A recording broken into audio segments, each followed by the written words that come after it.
Hey guys, my name's Ash. I'm a spoon carver from Australia. I'm heading off to a market today and I need a spoon to carve, so I thought it's a good opportunity to axe out a spoon today and kind of show you guys maybe some ways that I choose to axe out spoons. I run carving lessons as well, and for me being able to pass on the trade is kind of a main point around why I like to spoon carve. So I'm going to axe out today. I've got a Kalhoff axe here. I wrap up the axe handle. I've just got tendon damage in my hand, so it makes a big difference in softening the blow. The wood that I've got here is silky oak. It's an Australian timber. It has a really cool grain structure that is kind of like another wood that we have here called Banksia. It's a pain to carve when it's dry. It rarely gives a smooth finish, but when it's green, super nice, super easy. It's a really nice wood to learn with as a beginner carver. And you get some pretty nice grain flex. So all I'm doing here is flattening out the face a little bit. It just makes it a little easier to track whether you're carving your bowl and crank kind of off center or straight or not. So what I'll generally do is flatten it a little bit. My normal silky saw is somewhere. So I've got my old one here, which is missing a tip. I do need to talk to Chris at the Wood Tamer and get a new one. So I will get onto that. But the first thing I'll do is cut in my stop cut. Now, not everyone cuts in a stop cut. Some people will just use an axe and cut it in. Mine turns into a bit of a dog's breakfast if I do that. So I cut a stop cut in myself. So what I'll do is cut that in.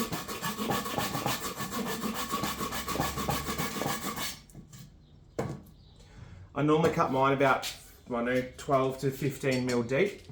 And then some people you'll see will cut the face of their bowl first. I don't like that because if you cut this way, then you're going to cut into your bowl and potentially crack it.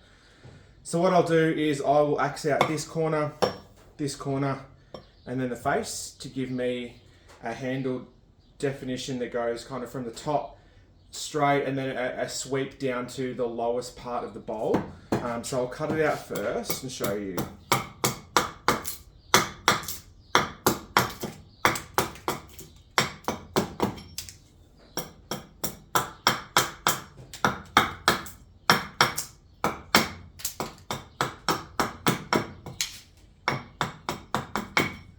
By cutting off the two corners first and then the middle, what I'm doing is removing less wood so I don't have to hit it as hard and hopefully don't go through and end up cracking the rest of my bowl.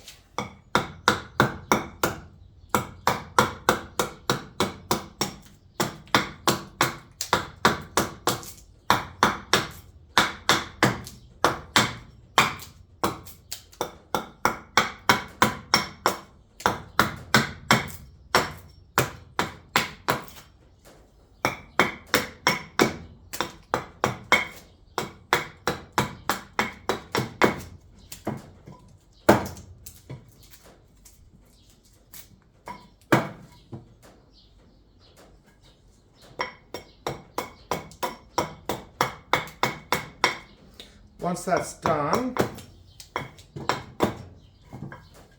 what you'll see is kind of half my handle down to part of my bowl. Excuse me guys, it's very hot here in Australia today. We're in the middle of a heat wave. I think it's going to be 40 degrees today and I'm in a tin shed, so it's very, very hot. What I'll then do is I will cut the face of my bowl. This piece here needs to be squared up a little bit to make it easier.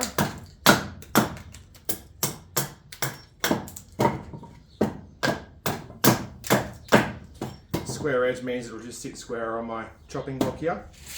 And then what I'm going to do, the best way to show you guys is maybe this angle, is hit it at a 45 and down, not this direction, not this way, but 45 and down. And what that'll do is it'll stop it tearing out on the underside here.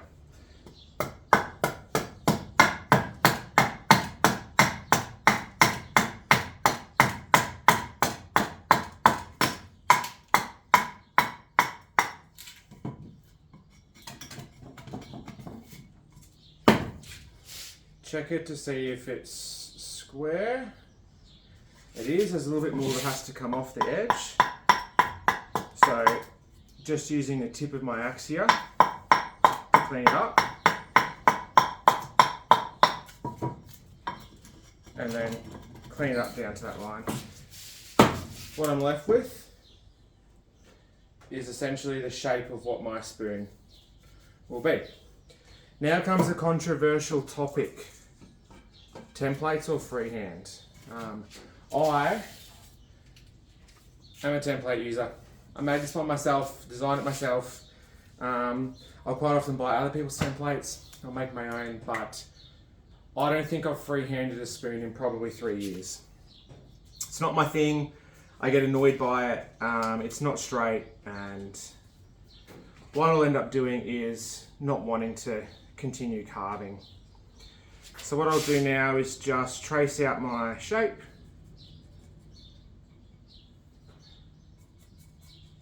Sometimes I'll use a watercolor pencil, other times a straight up Sharpie.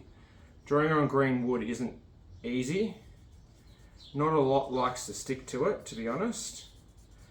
I'm not particular about how I draw it on. I just kind of slap it on there.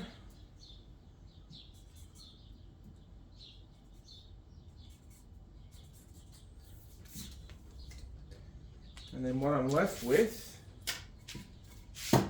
is a spoon to cut out. The first thing that I'll do with my very small silky saw that I do need to get a larger one for, I'll just knock the end of it off.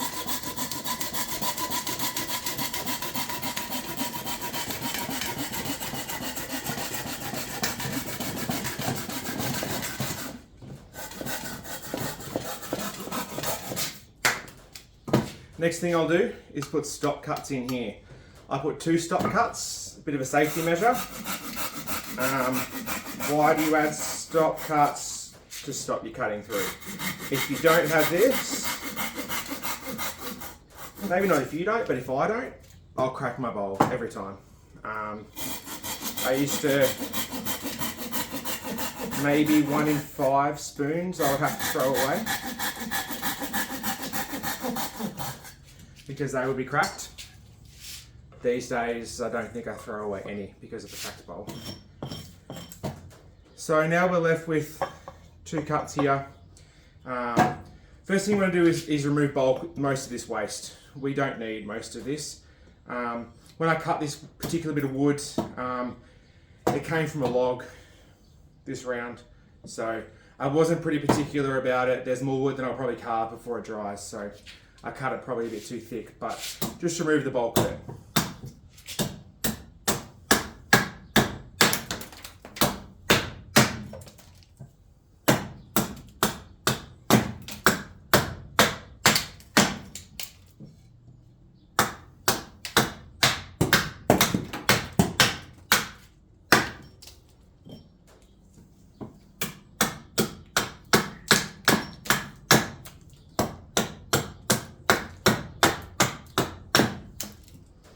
Alright, now we need to remove the handle material. Start from the bottom, break away some chips, makes it a bit easier. So starting at the bottom here, put a few breakaway cuts in and then go down. Same on the other side.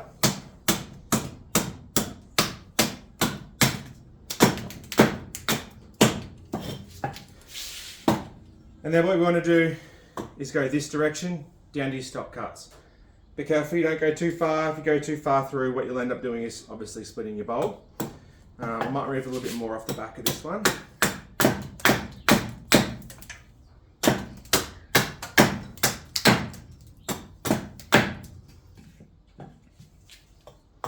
Fingers out of the way, obviously.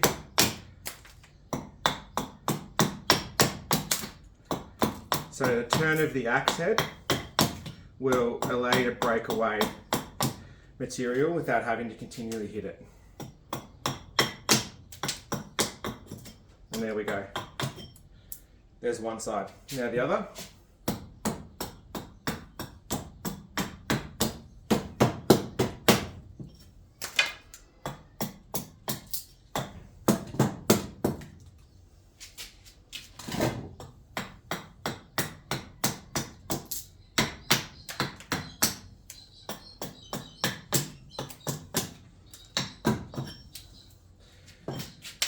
And there's 2.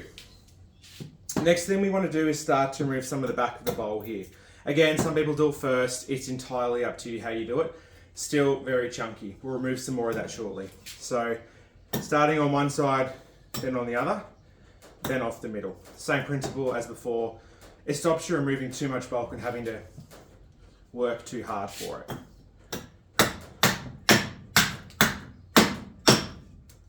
So there's 1.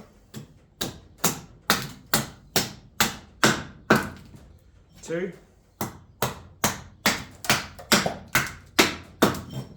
And 3. Next step, turn it over and carve in the sides of your spoon profile. Going backwards and then turning it over and cutting it in this way. Perfect. Still got too much weight on it, so what we're going to do is carve a bit off the back here. A little more off the sides to thin it out a bit.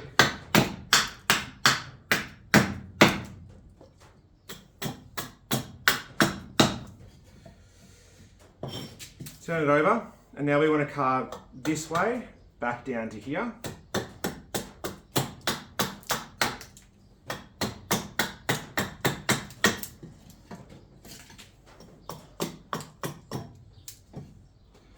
And then same on this side.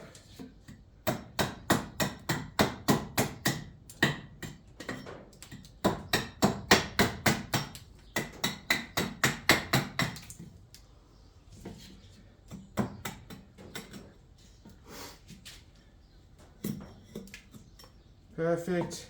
And then we'll take the rest off the back of the handle now.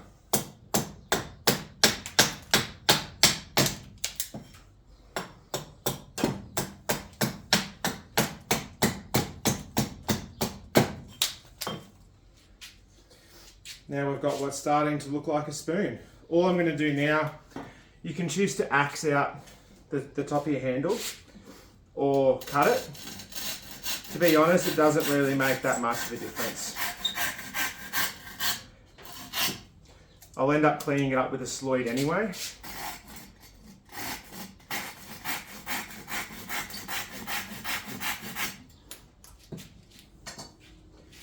And that